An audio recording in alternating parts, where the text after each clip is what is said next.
Game with Evil is another ASIM game with a very generic name that got pushed to the front page during the recent ASIM boom, and it's one that I've been enjoying quite a bit.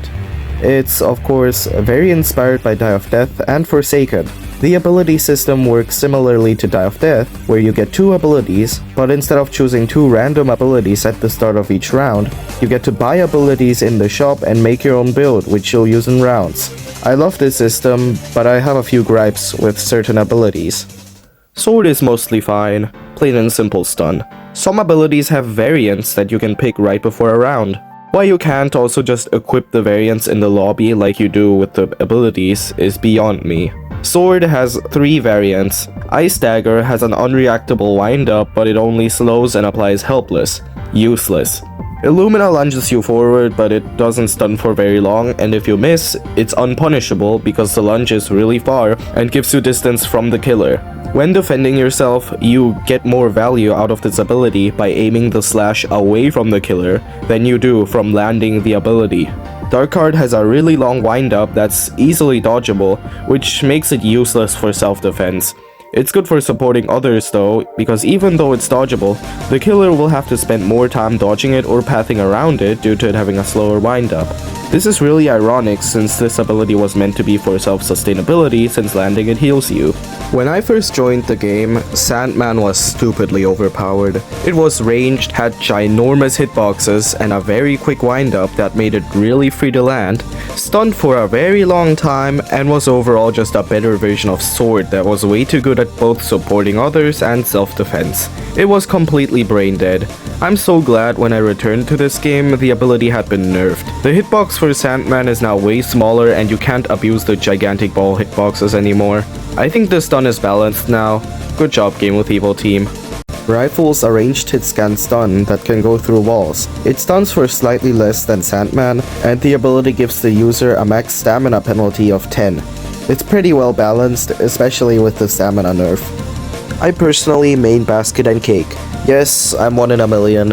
I love playing support and healer because healers are necessary to winning games and no one else wants to play support. And because everyone loves me and protects me, and because I'm scared of confrontation, and because I'm just cute like that.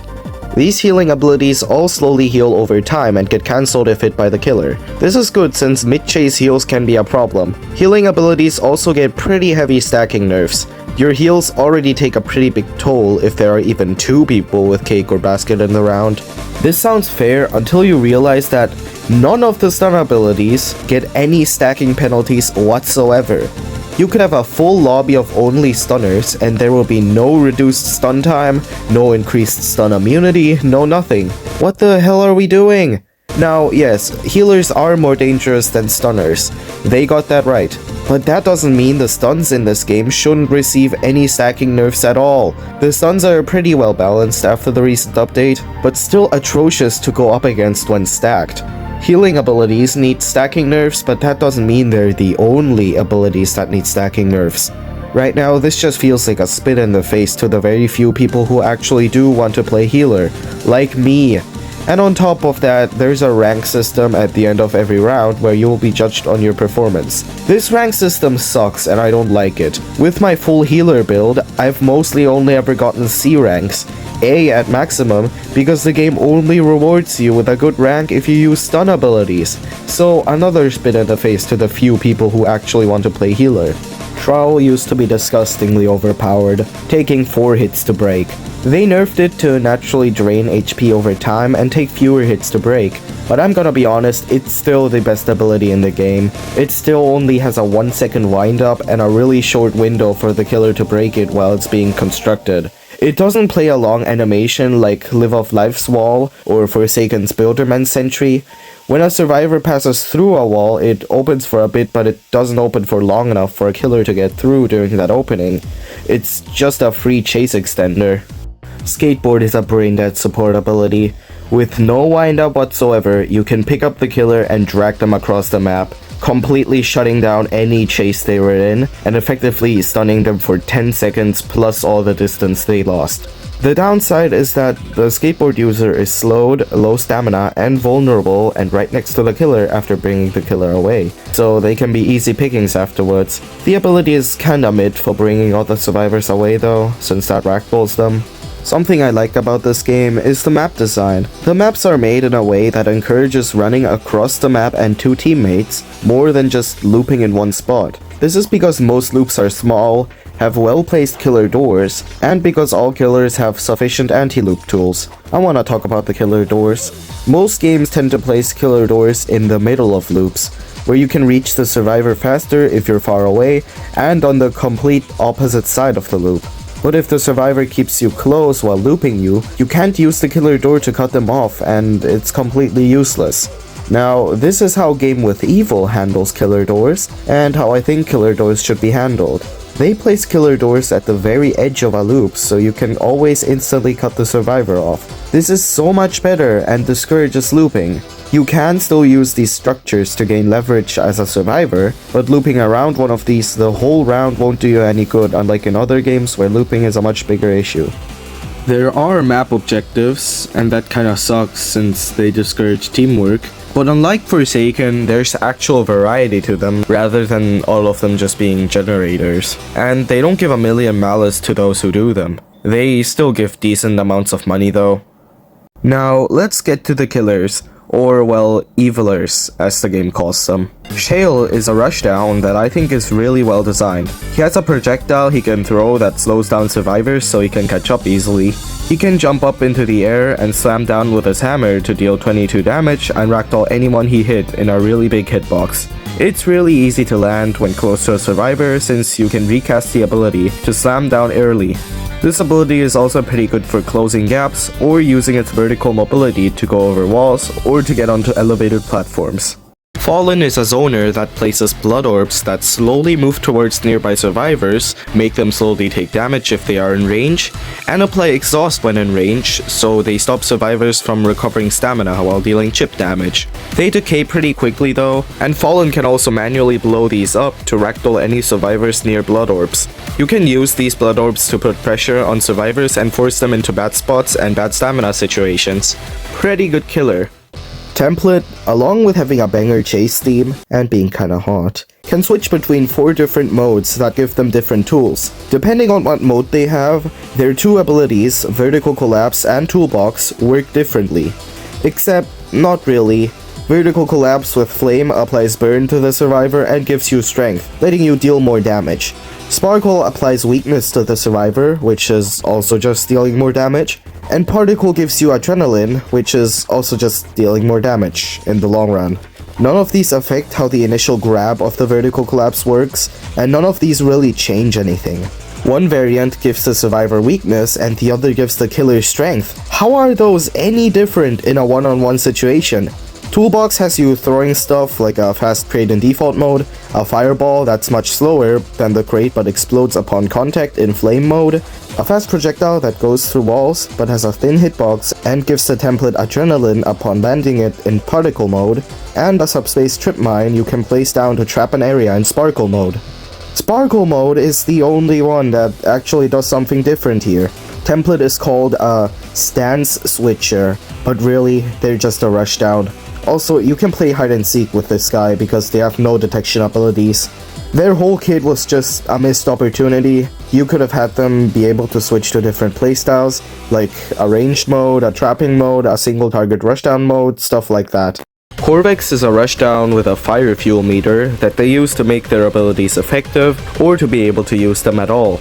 Use their fire fuel to do a dash that they can hit people with, and recast to do another dash. You can recast another dash even if you miss, as long as you have fire fuel. They can throw their katana to close gaps or to get on top of or over places.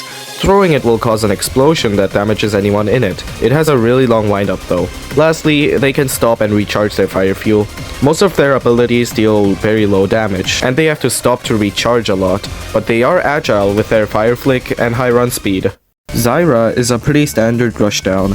They have low stamina, so to compensate, they can jump on top of or over any structure as a natural anti-loop. They have a range tool to pull in a survivor and close all distance. They can activate a frenzy mode, where they will be really fast and have every survivor marked to them. During this mode, they have to run around and hit every survivor that's marked once. If they succeed, the frenzy will end and they will get 2 lunge charges. Frenzy is a pretty good tool to just just close distance for free and catch up to someone who you want to pursue. You won't fully catch up since you get end lag once frenzy ends, but it's still a nice chase reset tool.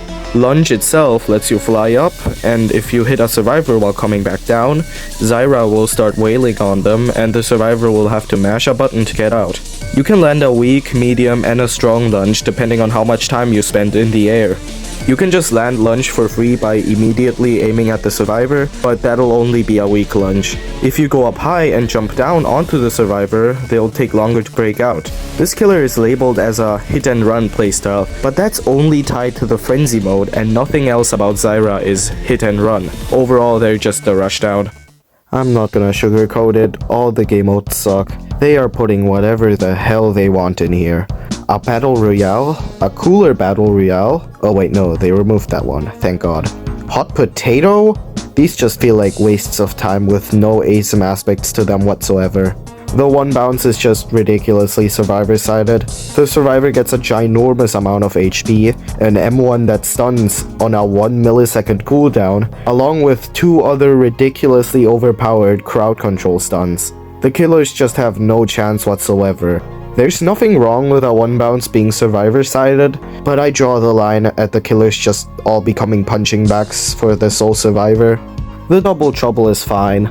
A small error though, it's supposed to double the HP of survivors, but it doesn't double them, it just adds 100 to them. My healer build leaves me with about 60 HP, that double should be 120 HP, but I get 160 because it just adds 100. I'm sorry, but Monader is the single biggest fraud since Homelander. This guy is supposed to be the strongest killer, getting his entirely own game mode. But guess what? He's the weakest killer.